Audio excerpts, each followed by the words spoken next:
It's here, it's here, it's finally here. I've been expecting Profundity for about, well, since March. And August 31st, we finally got the kit. Let's take a look at the kit and see how it relates or synergizes with each of the Rebel ships. I'm not going to do a ship-by-ship comparison. I'm going to do a Profundity ability. How does it relate or synergize with the different fleet members? In other words, I'm going to try to find the optimal fleet if we can, because yes, I'm sorry, Akbar, we have to steal a few of your fighters. Sorry. So the first thing that came to mind when I reviewed the kit, and I have been really reading and analyzing it, was I thought of like a potential Mon Mothma situation based on assists, where the fleet doesn't matter so much what the special abilities are. The uniques are going to play a role here, but the emphasis in this particular lineup could be with lots and lots of assists. Now, what's interesting is I don't think that there is one right fleet for the Raddus Profundity. I think that the fleet depends on the target you're fighting against.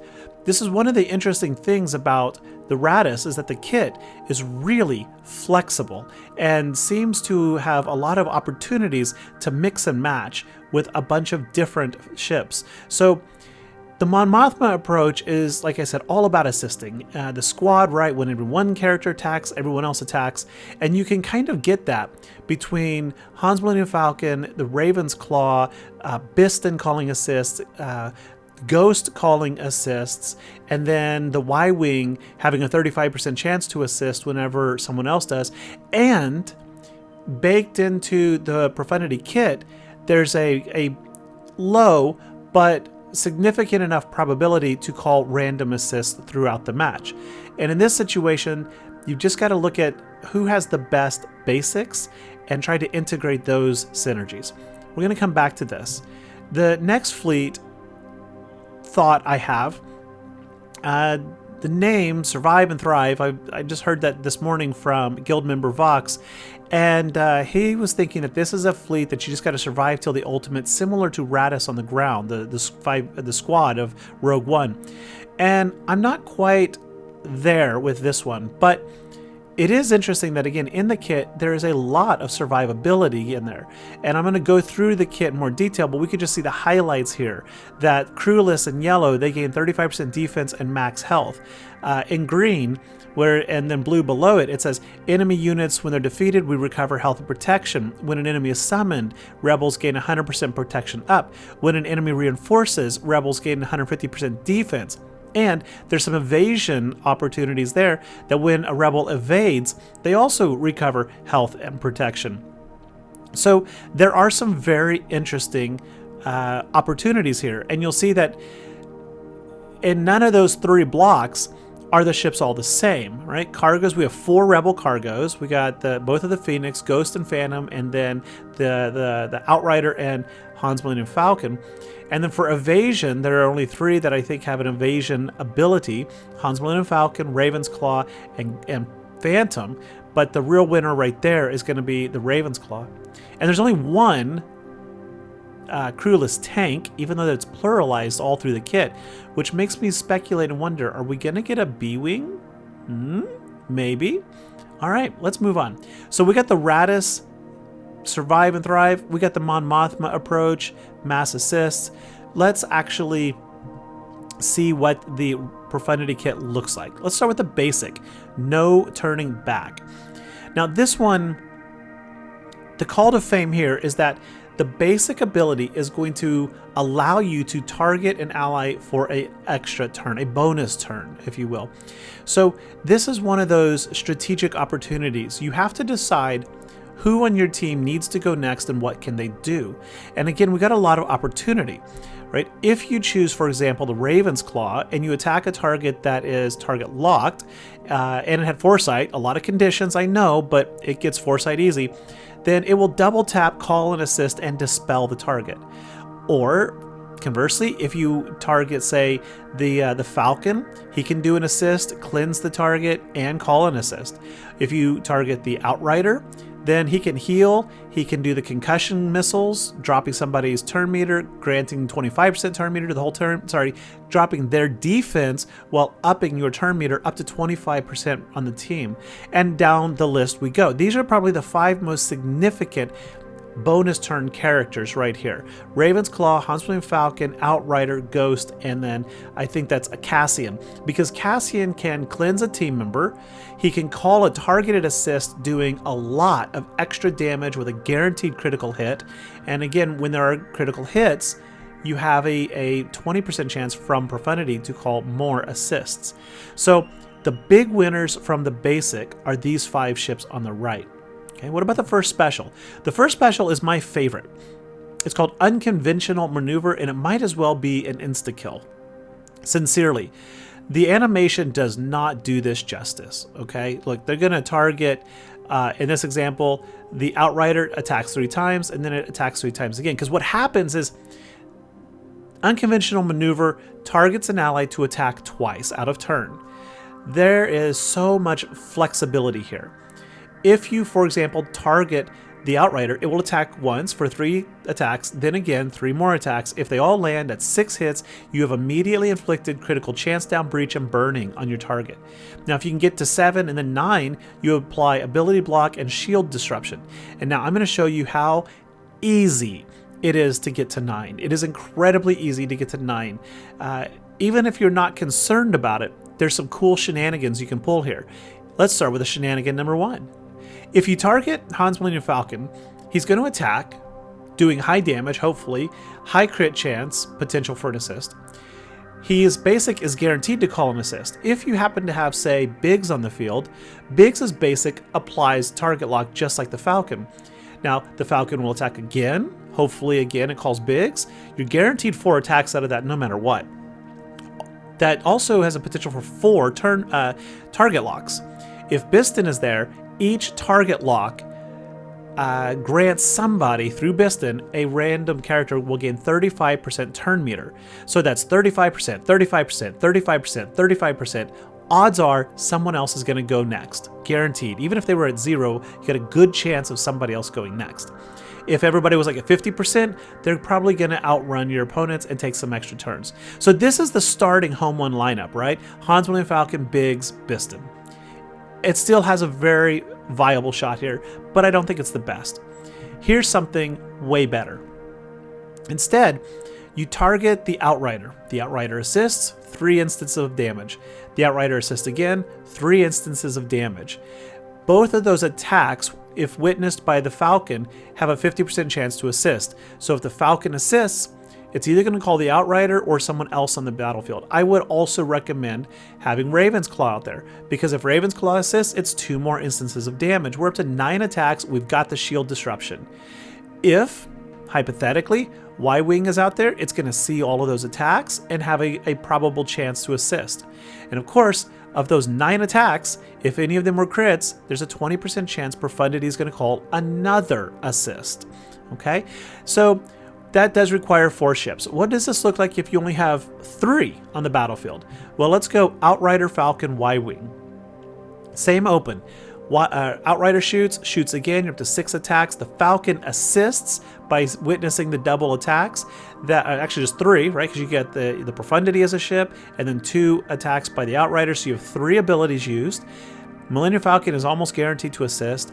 Let's suppose it calls the Outrider again. You're up to 10 attacks already. Again, the Y-Wing has a 35% chance to assist with each of those out-of-turn attacks. And the Profundity watched all 11 attacks now and said for each critical, and most of these will likely be critical with the way the kits are rolling, then you have a 20% chance to have another random assist based on each of those, possibly getting 13, 14 attacks if, everything goes perfect. That is a perfect scenario situation, but that many attacks should also basically be insta-kill, pretty much. Maybe not from the Outrider, with one exception. See, Outrider's going to get an amazing ability that we'll talk about in just a second. Special number 2, the Rebel fleet has arrived. Basically what it's going to do is it's going to dispel advantage, stealth, and tenacity from all non-rebel enemies. Be aware, if you go into a mirror match, this move is not going to do much for you. However, it will heal your team by 25% health, and before the health check, not after, but before the health check, if your allies are at full health, they'll gain critical damage up. Attackers will gain offense up. So this is going to synergize primarily with your high DPS units. Wedge is actually there. I didn't put him on this picture, but he does a lot of damage. But better than Wedge, of course, would be the Falcon and Bistan. They're both high damage units. Ghost is also a pretty high damage unit. Phantom can be. Obviously, Y-Wing is not. But Y-Wing will benefit here by being a crewless tank. He's going to automatically taunt and gain 4 stacks of reinforced hull. What does that do? It's not explained. Reinforced hull is going to give you per stack, for each stack, plus 250% defense. So this move is going to make your attackers hit a whole lot harder for 2 turns, and it's going to make your Y-Wing really, really, really hard to hurt by giving it plus 1000% defense. Next, we have the Rebel Fleet has arrived. This one is really interesting. This is a static ability, not activated. It's going to give the Profundity plus 10 speed for each dark side ally. So against like Executor, it's going to typically start with 30 additional speed. Probably means it's going to go first. We don't know what the speed is yet as of this filming. It also is going to, like if you go against, say, Empire, like Chimera, it's going to give it 40 speed, almost guaranteed to go first then. It also gives cargo ships those same 4 stacks of reinforced hull, so plus 1000% defense. Then it gives them immunity to critical hits. They cannot be critically hit. And I've read and read and read, and unless I am blind, I cannot seem to find it. Those seem to become static abilities for the duration of the match, which means the Falcon, the Phoenix squads, and the Outrider cannot be critically hit. That is going to provide so much more longevity to this squad. It's going to be way harder to take them down. The Y-Wing, again, is going to gain bonus defense, bonus health, and automatically taunt at the beginning of the game. And then the one and only support cargo, which is the Outrider, it is going to deal bonus. It says bonus true damage. This bonus would imply it's on top of the damage it's already doing. So it should shoot 3 times on its basic and then deal bonus damage of 8% of the max health when they deal physical or special damage. So the question is that per instance of damage or is that per turn? If it's per instance, then the concussion missiles are going to deal 40% max health damage. I don't think it's that. I think it's going to be per turn. Otherwise, this would just be insanely powerful. But back to the simulation earlier, the maneuver where if you target Outrider, it's going to attack 3 times and then deal bonus damage of 8%. Then attack again 3 times, another bonus. I don't know if that's going to count as 8 attacks right there by itself, or just the 3 instances of physical damage. I don't think true damage is going to count. I think that's different. It's not capitalized like physical or special. You got to kind of read these kits like a lawyer sometimes, right? So I don't think it'll count, but nonetheless, it is a 4th instance of damage that will be delivered. In addition, at the bottom of this paragraph, it says in blue, critically hit. Whenever a rebel ally scores a critical hit, there's a 20% chance to call another random rebel to assist. So this is where you want units like the Falcon or Bistan who can call an assist and have high crit chance, or you want somebody with multiple instances of attack, such as the Outrider. The concussion missiles will deal 5 potential critical hits, or the basic 3. Hans William Falcon has an AoE along with the Claw, an AoE along with Ghost, an AoE. So if you hit, say, 5 enemies, that's 5 opportunities to get a critical hit. Each critical hit has a 20% chance to call a random rebel ally. You could be assisting the entire board, like nonstop. This is really fun. And of course, with all those assists, again, you need to look back at the basics. What can they do? Wedge is really interesting to me because his basic applies up to 3 stacks of damage over time. So if you do that unusual maneuver or whatever it was called, he'll attack again. Each attack out of turn gives him 25% turn meter plus 3 DOTs. So you're going to hit your opponent with 6 damage over times, and he alone will gain 50% turn meter. And if he's got 6 damage over times and then whatever other debuffs are on him, when he takes his turn, he uses his big special. it's going to hit for an insane amount of damage, potentially. This is yet to be seen in action, right? This is a lot of stuff to digest, but wait, there's more. We're not even done with this unique ability. When a rebel evades an attack or resists a debuff, they recover 20% health and protection. So the Falcon has an ETB ability that almost everyone forgets. When it comes into the battlefield, reinforces, all rebel allies gain foresight. That means they're all going to dodge, they're all going to heal. So now the Falcon now suddenly enters the battlefield, basically all rebels gain 20% health and protection. That's pretty nice. In addition, when it ETBs, all rebels will assist. So if the Falcon enters the battlefield, Outrider would assist, Raven's Claw would assist, whoever else is there is going to assist, and you're delivering right there another 5 to, well, plus the Falcon himself, minimum 6 attacks, right? So if you go read the Houndstooth's kit, one way that the Raven's Claw and the Outrider get through the Houndstooth is that the Houndstooth gains bonus protection every time he takes damage, but only once per attack. And the game seems to count the multiple instances of damage from some of these ships as a singular attack, which is why, say, when you do that maneuver attack on Outrider and it attacks twice, hitting 6 times, it doesn't yield as much protection as one would expect, and you end up being able to shoot your way through the Houndstooth. Same thing with the Raven's Claw. There's a lot more in here. There's some very specific stuff. If an enemy TIE advance, for example, starts the battlefield, then the enemy capital ship's reinforcement is increased by 1. This kind of negates Second Sister if she's in the lineup. It's pretty interesting. It also says allies and enemies are immune to turn meter manipulation. And of course, I think that that's tied to the TIE advanced requirement, but it is a separate sentence paragraph. It's hard to know if that's exactly related, but it would make sense because rebels have a lot of turn meter manipulation gain on their fleet. Also, whenever a rebel ship reinforces, they automatically gain critical chance up, which ties back into that did a critical damage, you have a 20% chance to call another assist. So your rebels should be getting a lot more critical chance quite often. All right, what's next? The ultimate. Finally, let's get to the ultimate. So I actually love the ultimate ability, and I've heard already quite a few people kind of mock it. A couple prominent YouTubers with a lot more followers than I said that they thought it was rather silly that the enemy capital ship would chase after this Corvette that's trying to escape. And I'm like, why is that silly? Nobody at this battlefield gives a crap about the Profundity ship. They don't. It doesn't matter.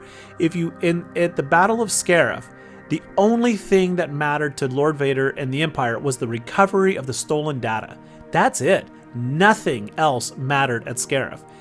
Therefore, when that ship escapes, carrying, as they probably knew for sure, the data plans, except actually Lord Vader knew for a fact because he chased him down the hallway, he would have legitimately sent every capable ship after it in pursuit. You don't want to send, like, hey, you go get that, please. No, it's like drop everything and go. Right? It's the plans to the Death Star. It's the most important thing the Empire had. So chasing the Corvette is unequivocally logical based on the lore. I love it. I think it's fabulous use of this. So how does this work? Limit 1 use per battle. Makes sense. Remove the enemy capital ship. Bye-bye. And when that happens, the enemy fleet is stranded for the rest of the encounter. It's a new debilitating debuff, I guess. I don't even know if it's a debuff, but it's a marker. And what happens to it, the enemy fleet, you can read in orange, stranded units take damage equal to 35% of their max health at the start of the turn, and they cannot recover health and protection. They are dead. They're dead. Also, in addition, rebel allies in the top paragraph gain damage immunity for a turn, recover 100% health and 100% protection. So you can't hurt them for a turn, and they're back to full health and protection. At the same time, the stranded ships start to die very, very quickly. There's also a granted ability here called Plans Acquired. It says all allies gain advantage, critical damage up, defense penetration, and offense up. So you're going to hit harder with offense, you're going to crit harder with the offense up, and you got higher damage penetration, so you're going to net more damage for 2 turns. And what that basically translates is if you get to the ultimate, Akbar says I win. That's pretty much it. You can still beat Executor even after you lose your capital, especially in a mirror match. I lose mine all the time and I still win. I think when Admiral Radis pops the ultimate, I think that's game over. Pretty much game over. I just can't see anybody recovering from this.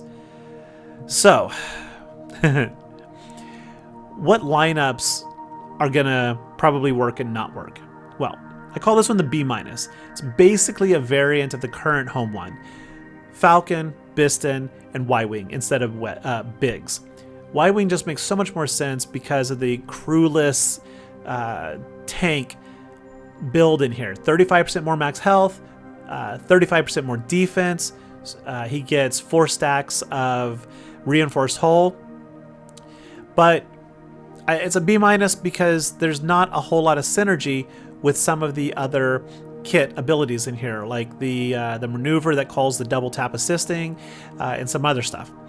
So I think what is better? Well, first off, before I move on, the Outrider makes perfect sense as a reinforcement because when it comes into the battlefield, it grants the capital ship plus 20% download, which is going to help you get that ultimate much faster. Now, with that said, and we have to play this a few times to figure out what makes the most sense in terms of the Profundity's play order. If it's reinforcement, it's not there to do all the triple hitting assists, to throw out the concussion missiles, to heal your team when needed, to grant everybody turn meter when needed. So I don't think that this is the optimal lineup. This one I think is going to be an A, maybe a triple A. Falcon, Outrider, Ghost. Ghost is very painful because most people don't have them relicked. I mean, most people got Thrawn and quit. So like we got a lot of geared 10 and 9 Zebs out there. But all 3 of them are cargoes, which means they all 3 will start with damage immunity. And again, unless I'm missing it, that not damage immunity, sorry, critical hit immunity. Unless I'm missing it, that critical hit immunity stays for the duration of the battle. I think that the first, in most cases here, they're going to survive well enough as they are because of that critical hit immunity. But I think the reinforcement probably needs to be the Raven's Claw because when it comes in, it's going to get offense up. It's going to start to call additional assists. It has the turn meter removal on it. I think it has a huge opportunity in here. Even though a lot of the Claws kit is specific to Home 1, I think it still does enough that it is going to be a highly viable ship here. Of course, it depends on the board state. You may need your Y-Wing. I think Biggs still has an opportunity here, but a lot less. The fleet, I think, is going to be the best, and this is my initial non-play tested thoughts, is going to be the triple shot Outrider, the double shot basic Raven's Claw, and then the tank. Seriously. I think Hans Millennium Falcon needs to be your first reinforcement. Just like Biggs was, I think he needs to be. One, when he enters the battlefield, he's going to reduce your capital ship cooldowns. Almost all of Radis's cooldowns are like 4, like cooldown 4, cooldown 4. So this is a good opportunity to drop those. Next, when he enters, he's going to give everybody Foresight, which is going to allow them to heal up. And then Raven's Claw has Foresight synergies. Okay, next, he's going to call all ships to assist when he enters the battlefield. So when he ETBs, with that lineup there, you get 3 shots from Outrider, 2 from Raven, 1 from the Y-Wing, 1 from the Falcon, which calls another assist. You've got 3, 6, 7, minimum 8 attacks, potentially 3, 6, 7, 8, 11 attacks. Oh, and when they reinforce, they come in with 20% extra critical damage, or critical chance. So, yeah. I think that that's going to be the ship, or the fleet. But don't know. Who knows, right? We're going to find out tomorrow or today if it's already out by the time you see this. Anyway, folks, thank you for watching. I am really excited to see how this plays. I will unlock it as soon as I can, which will be today, tomorrow, whenever that is. And I will share my unlock and my... how do I say? I'll share my gameplay, assuming they don't do something really, really weird and make it impossible to unlock on day one, which would really, really, really be upsetting. I don't know. We'll find out. Thanks for watching. Please hit that like and subscribe, and I'll catch you later. Bye-bye.